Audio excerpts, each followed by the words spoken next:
et bienvenue par ici. Aujourd'hui, j'avais envie de reprendre la phrase, enfin une des phrases fétiches de mon formateur qui a fait particulièrement sens cette semaine dans mon cabinet, c'est le cri de la honte, c'est le silence. Et quand on sort du silence, on sort de la honte. Et j'ai eu la joie d'accompagner plusieurs femmes cette semaine sur ce sujet, je pense à deux en particulier, et d'avoir pu ressentir quand elles ont eu déposé ce qu'elles avaient à déposer, comment ça se libérait à l'intérieur d'elles, la place que ça leur faisait pour pouvoir accueillir autre chose. C'était profondément libérateur. Alors à deux niveaux différents, pour l'une, elle avait déjà traversé a priori ses propres hontes, elle avait déjà retraversé ses traumas et même, je dirais, transcendé pour les sublimer.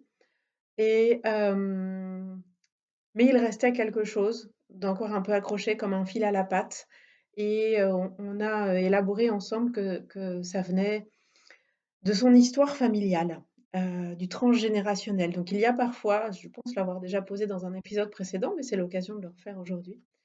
Il y a parfois dans, les émotions qui nous traversent, une part qui ne nous appartient pas.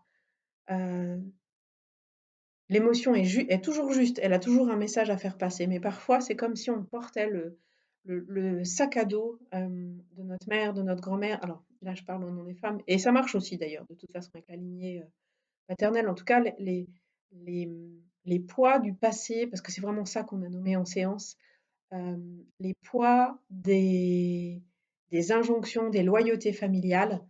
Et donc pour cette cliente, il y avait cette comme une forme de loyauté à la honte d'être une femme indépendante et autonome. Donc c'était un très beau témoignage.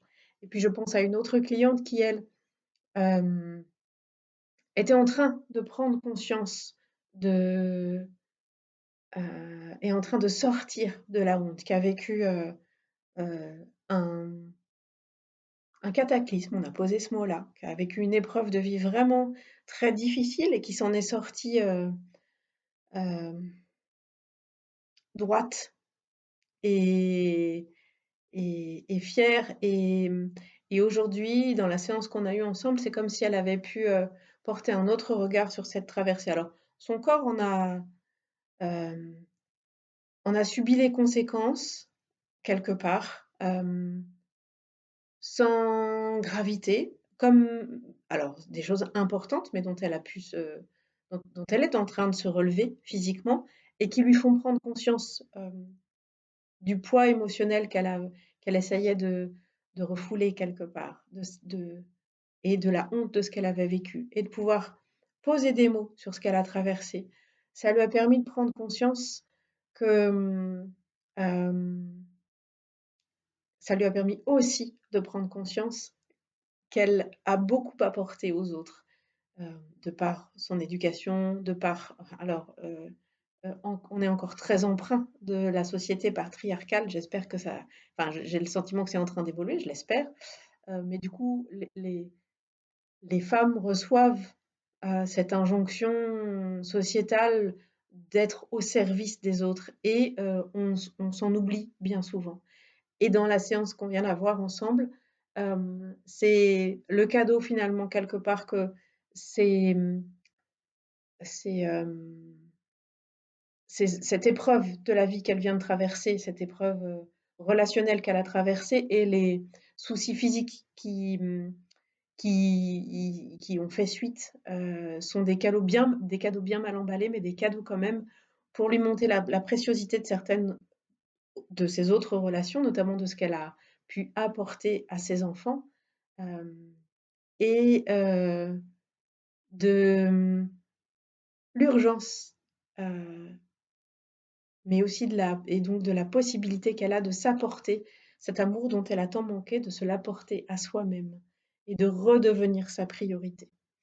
Donc voilà, j'avais envie de vous partager ces témoignages-là avec comme point commun le fait d'oser dire, de trouver un espace pour se déposer et pour mettre en mots et pour pouvoir sortir de la honte et du coup retrouver, son pouvoir d'amour de soi. Comme d'habitude, si vous avez des questions, des commentaires, je vous lirai volontiers, en message privé ou en commentaire de cette, vidéo et je vous souhaite une belle journée, une belle semaine et je vous dis à lundi prochain.